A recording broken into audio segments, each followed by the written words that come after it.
Over the years, one of the bigger constants about crime-based open-world games like GTA or Saints Row is that they tend to be satirical in nature. They take place in fictional worlds loosely based on the real deal, and they also got their fair share of levity, with every other type of open world being either historically based or set in an over-the-top setting. It wasn't until 2012 that Sleeping Dogs came out and changed things around, set in the very real-life city of Hong Kong and with a story leaning closer to a serious crime drama, not too different from some of the more beloved movies in Chinese cinema. Sadly, it came out at a time when military shooters were at their peak of popularity, and low sales led to the studio eventually getting closed down. But with everything said and done, what was Sleeping Dogs like? Well, let's take a look step by step.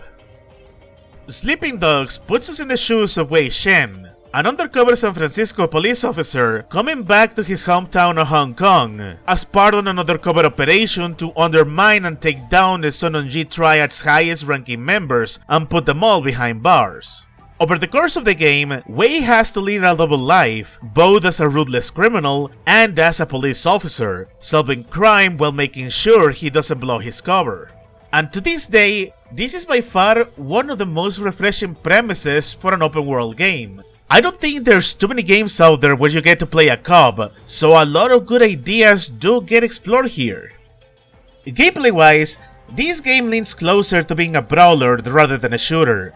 Because of how strict gun regulations are in China, and this is something that is also true in real life, Wei has to rely on his fists and martial arts to keep himself alive. This game has easily one of my favorite melee combat systems since, well, the Arkham games really. The thing about the combat here is that it's got insane amounts of depth. Despite facing multiple enemies at a time, most of these enemies will approach you in sets of 1 or 2. And while you are in the middle of a combo, some may try to blindside you. But if you react fast enough, you can counter their attack and then go back onto the offensive. This makes fighting extremely fluid once you get the hang of the system. You go from mindlessly mashing the attack and counter buttons to having a beautifully choreographed brawl that leaves you standing like a complete badass. There is no combo system to speak of, but the game does have a phase meter.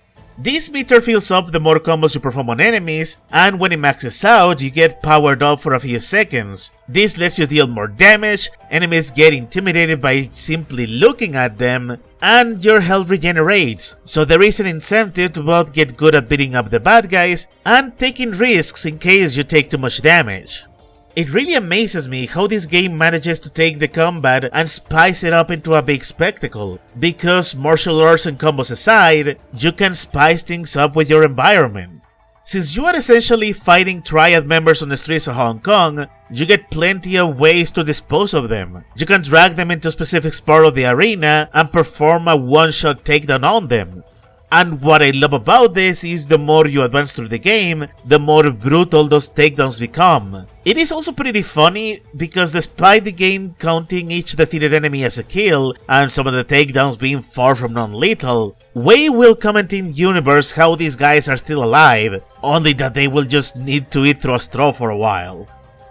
But it's not like these enemies are helpless against you. Even the most basic thugs can take down a player who is not careful, and as you progress through the game, the enemy triads are gonna start using weapons against you, from tire irons to butcher knives and so on. So you have to be on the lookout to eliminate those enemies or disarm them however you can, otherwise you will get easily overwhelmed. My favorite part of the combat in this game is that it embodies one of my favorite aspects of certain games, and that is the open gameplay.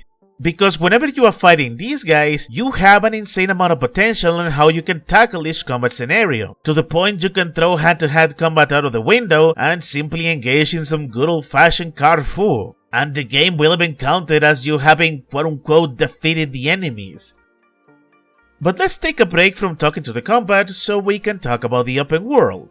One thing that really struck me about this game is how simple the open world really is, especially when you compare it to the big cities of the GTAs and the Ubisoft open worlds, and especially the modern ones. Hong Kong is relatively smarter than you think, and the roads you can travel are a lot shorter. Which is an awesome illusion, because it keeps giving you the idea of how big this real-life city is, while also keeping you railroaded into the main play area.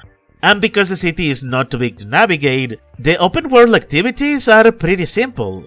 If anything, I will compare this open world to those of the 3D era GTA games, but in a very good way. The side missions in this game are listed as favors that Wei can do for the Son G, his friends, or random people. They are small contained stories and they are also short and sweet. They do make for a nice break from the main stuff and it does make it look like this place is a bit more alive, even if it is just a set number of favors and no more of them spawn after you dump them all and you cannot replay them either without starting a new game. When you are not doing story missions or fighting crime, you are also grabbing collectibles. Now, before anybody has any Vietnam flashbacks about collectibles or a checklist, I'm gonna tell you this game has some of the better implemented collectibles I've seen in an open world game. And unlike some collectibles out there, they actually make sense within the context of the game. Wei can find shrines all over the city, and praying over enough of them offer you health upgrades. And they also double as a nice excuse to explore the city, because Hong Kong is a seriously beautiful city to explore. A bit more on that later. There are lockboxes that will give you money and clothes, and you can guess Wei is getting his hands on them because grabbing them is part of his undercover job, as sometimes there will be triads guarding those boxes. There are security cameras that you can hack and have access through from any of the safe houses you get, and you can even use them to get criminals or random innocent civilians arrested just for the fun of it. And last but not least, there is a set of J statues that used to belong to Wei's old Kung Fu mentor, and each time you bring him a statue, he will teach you new martial arts moves for you to use in combat. And that's about it. There's not too many of these collectibles, and exploring the city and enjoying the sights while you took those collectibles is actually pretty fun. As again, the visuals in this game are just pure eye candy. The other detail I like is that you won't be able to just roam around the city and grab every single collectible before you even reach the halfway point of the first act of the game. In some cases, areas will be locked, and you can only enter those areas during a relevant moment of the plot. So this is the developer's way of telling you to just move along with the story. The time to get that collectible will come later. Advancing the game normally also works wonders, because as the story goes on, Wei gets to meet several girls along with his journey. Dating each girl will take you through some romantic and extremely cheesy dates. Each girl you date will then unlock the location of each collectible in each category, and it will make your life a lot easier if you decide to do 100% completion. Of course, this is not all there is to the game. Among the other activities, like I said, there is the police side missions. In an unusual twist that I have yet to see recreated in an open world game, Wei can actually wear the uniform and go on to fight crime legally. There is a variety of scenarios for you to experience, from dealing with unruly criminals to even solving hostage situations. It's like you are finally getting to see what it is like when you are on the other side of the wanted level meter. You can even chase illegal racers and wipe them all off the road before the race is finished, which is kinda hilarious when you consider that the races are an activity that you can do yourself. Speaking of which, remember the security cameras I talked about earlier? Hacking them is all part of performing multiple sting operations. The context is those triad members are too dangerous for regular police officers, so who better to clear the area and bug the cameras than some rando with martial arts expertise to beat them up and clear the area so he can do this. And all of these police activities highlight that the developers were serious about two things. First, to emphasize that despite the things you do in this game, Wei is still a police officer, and also to make up for the BS that is the police experience system of the main missions. See, when you are doing story missions, you get two meters, the triad meter and the police meter. You have to fill up the former and make sure the latter doesn't empty up. The triad meter encourages you to act as brutal as possible during combat segments, or do specific criminal actions to bring it up and use that experience to unlock triad moves that make you far deadlier. Meanwhile, the police meter will deplete anytime you act inappropriately for a police officer. What does this game consider inappropriate? Some reasonable things like harming civilians and some complete nonsensical crap like bumping against obstacles and causing property damage. Given how often you will be having car crashes, or you're gonna be on a hurry because you have a timer, it means that keeping all 3 badges in your police meter is physically impossible. And given how this game will hound out police experience through the side activities like candy, you can tell that the developers knew. Oh, they seriously knew. But back on the positives.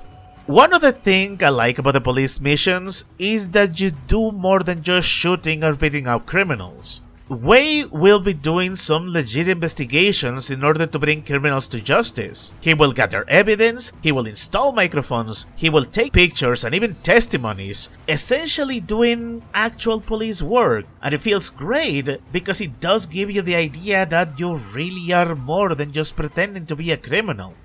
But that is not to say the criminal side of things is without merits.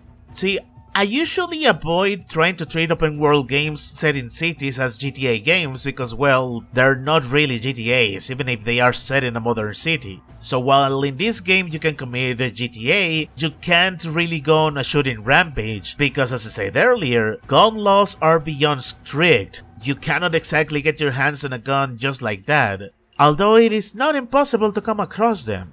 There are points in the story and in the open world where you are going to find armed enemies, and since shootouts are so rare in this game, they are treated and do feel like a big deal. And much like with the melee combat, the shooting does not disappoint really. True to Wei's sharp skill in martial arts, you can either play with the regular cover shooter style that was so common in the 7th generation, or you can go full John Woo and use slow-mo to land those sweet headshots and some more slow-mo shooting, which you really do need to keep chaining and maintaining, because otherwise, a very slow reaction will not stop enemies from leaving you with more holes than SpongeBob. The shooting also extends to the car chases, and in a twist that I'm actually surprised no other developer has done that is not named GTA, you can actually perform drive-bys and shooting at enemies off their vehicles, or you can shoot on the tires to watch their cars and bikes swerve over and explode. And the explosions are very spectacular. It's amazing and it's really fun. It's too bad some side missions tend to go on for a little too long about shooting pursuers. Makes me want to just go back to Carrefour and hijack vehicles at high speed instead. This also makes me appreciate one particular aspect of this game that, at the time into 2012, it was not very common in a city-based open world, and that is how this game is grounded in a real-life city, with some artistic liberties of course. Like I said at the beginning, most open world games at the time were either satirical version of real-life cities or were straight up fictional with little to no relevance to the real world. Sleeping Dogs, by contrast, is both set in a real city, and it also treats a really amazing crime drama story.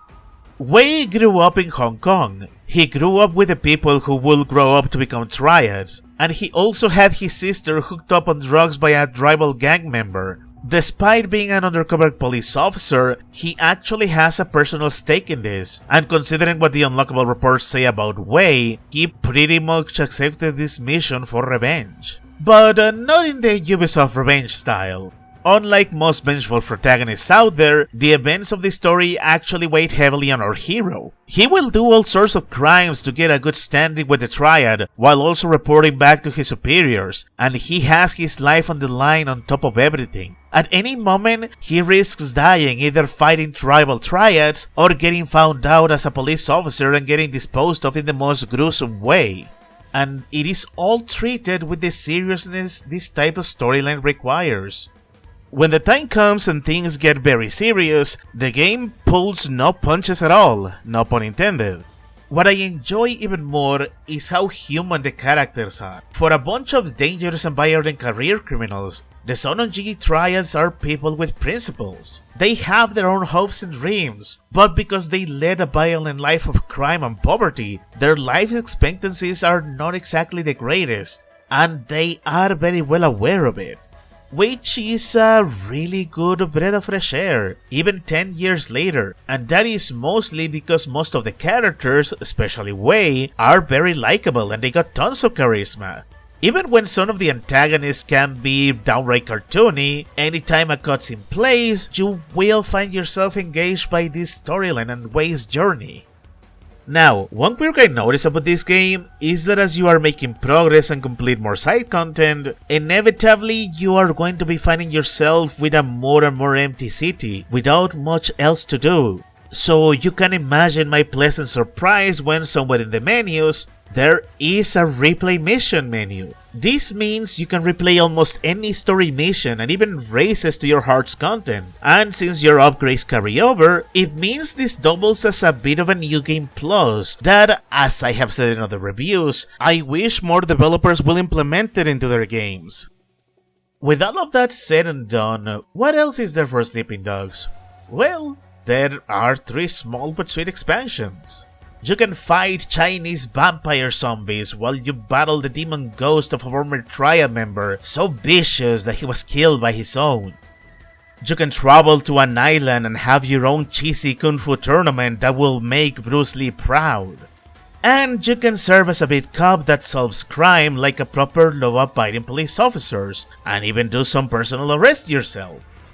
They are all short, they are all sweet, but if you 100% completed the main story like I did, I'm guessing some of you will not feel thrilled to try and do the upper world stuff, which is mostly just collectibles, because trust me, I was sick of them by the time I was doing the DLCs. But not that there's anything wrong with those, because the DLCs themselves are really good. But still, in general, Sleeping Dogs is a pretty complete gameplay package. The monotony of 100% completing the game wasn't really felt until towards the very end, when I had already exhausted all the fun stuff to do. It most likely has aged a bit for some players, but if you're the kind of player that got tired of the GTA Online grind, or you feel burned by the bloated Ubisoft open worlds, then this game is that happy middle ground that I wish had received at least one sequel. It has a share of flaws, but I never found it to be bad enough that I will feel bored or frustrated by them. The story is really good, easily one of my favorites in a video game, and overall, this is the kind of game where you can tell the developer is scared. It's too bad Square Enix didn't seem to care enough though. But because I do care and I do love this game very much, I am happy to give Sleeping Dogs a nearly perfect 9 out of 10. If you haven't played this game and you game on the PC, then please buy it. You'll be doing yourself a favor. And with the current sorry state of modern AAA gaming, especially in 2022, you'll get the kind of fun that certain companies have in turning into a major chore. Besides, it's a nice way to play a nice part of gaming history, because there's far too many little gems that came out of the peak of the military shooter bubble that sadly got overlooked, and I certainly feel those hidden gems do deserve to be played.